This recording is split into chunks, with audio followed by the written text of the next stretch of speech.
Red wine hit my dress before I even understood what was happening, cold and sticky and public, soaking through fabric straight to my stomach as the glass shattered at my feet. The music cut off, laughter froze, and suddenly the entire room was staring at me like I'd been exposed on purpose. And standing right in front of me, smiling like he'd finally landed a punch he'd been practicing for years, was the last man I ever wanted to see again. Let me rewind for a second, because moments like that don't come out of nowhere. They're built slowly, quietly, over years of being underestimated, overlooked, talked over, pushed aside. You know what I mean? My name is Lena Carter, and for most of my adult life I learned how to take up as little space as possible while still surviving. I worked in corporate finance in Chicago, showed up early, left late, dressed neutral, spoke carefully, smiled when it was expected. People thought I was calm. What they didn't see was how much effort it took to stay that way. They didn't see the nausea I hid behind coffee mugs, the way I angled my body in meetings, and the hand I kept casually resting near my stomach because I was pregnant and absolutely not ready for the office to turn that into a headline. I'd learned the hard way what happens when people decide they know your story, especially men like my ex-husband, Mark Reynolds. Mark was the kind of guy who loved telling stories about himself. Loud, charming, always the smartest person in the room, at least in his own head. When we first met, I mistook that confidence for strength. He talked about ambition, leadership, how a woman should support her man. At first it sounded like partnership. Later, it sounded like a warning. When my career started moving faster than his jokes turned sharp. Must be nice having people hand you things. When I pushed back, he'd laugh. Relax, I'm just kidding. He never hit me. He didn't have to. He knew how to make me feel small with words, with silence, with that look that said I should be grateful he chose me at all. Leaving him wasn't dramatic. No screaming, no cheating scandal. Just one quiet morning where I realized I was shrinking myself every single day just to keep him comfortable. The divorce was ugly anyway. Mark told everyone I left because he wasn't rich enough, not ambitious enough. I didn't correct him. I was too tired. I promised myself one thing, though I would never beg for dignity again. A year later, I met Daniel Brooks. He was the opposite of Mark in every way. Calm, observant. He listened like it mattered. He never tried to compete with me. When I told him about my marriage, he didn't interrogate me or try to fix me. He just said, "That sounds heavy. I'm glad you're out." We married quietly, no big announcement. And yes, I kept his role separate from my work life on purpose. I wanted my career to be mine. Daniel respected that. "Walk in front," he told me once. "I've got you."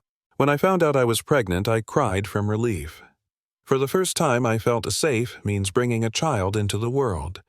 Still, I kept it private. Offices change when they know.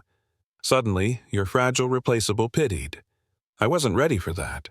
So I managed. Until the invitation arrived. A company-wide gala. Investors, executives, attendance strongly encouraged. Something in my chest tightened when I read it. That night I told Daniel I don't know why, but I feel like if I go, something's going to shift. He asked if I wanted to go. I said yes. He nodded. Then I'll be there. What I didn't know was that Mark worked for the same company, different division, different world.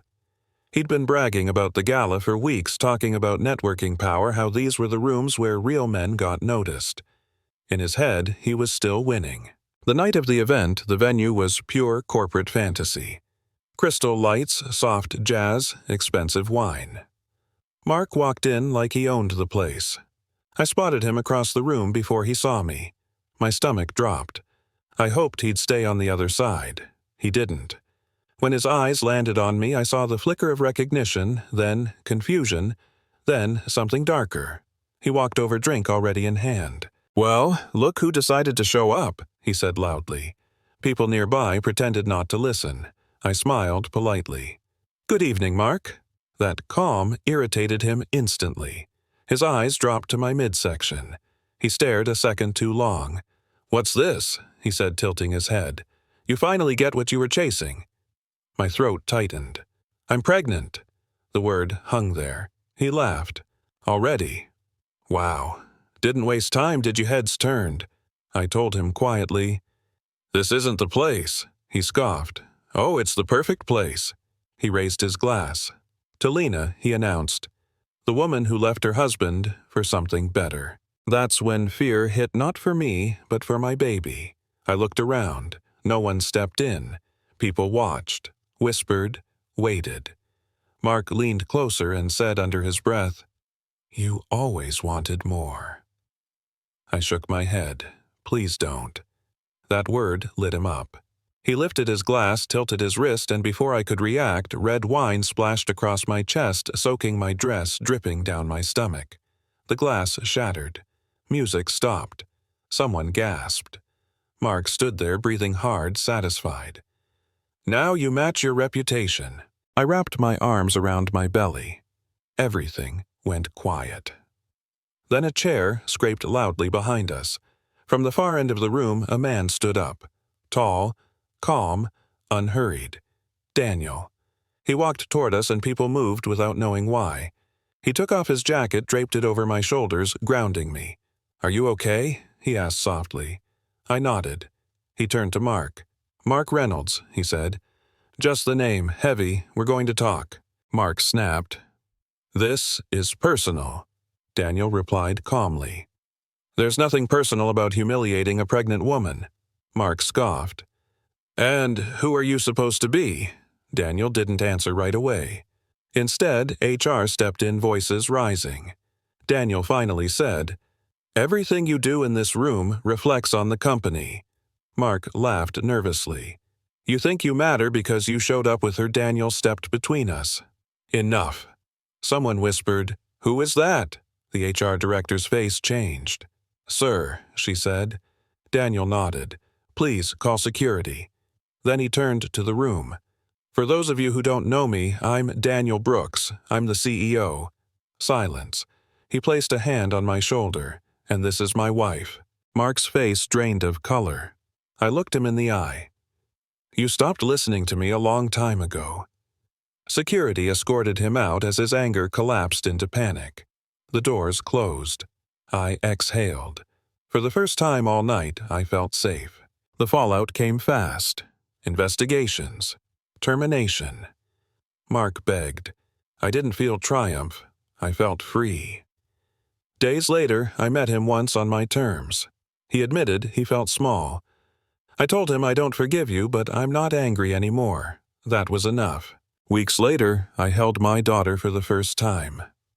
Grace. That night at the gala didn't define me. What came after did. I didn't win by yelling. I won by standing still, by choosing dignity when humiliation was easier. So here's my questions to you watching this. Was justice served? Or was it too harsh? Have you ever watched someone get away with cruelty because everyone else stayed quiet? Drop your thoughts in the comments. And if you believe stories like this matter, stories about power, accountability, and choosing dignity, hit subscribe, because silence protects the wrong people, and it's time we talked about that.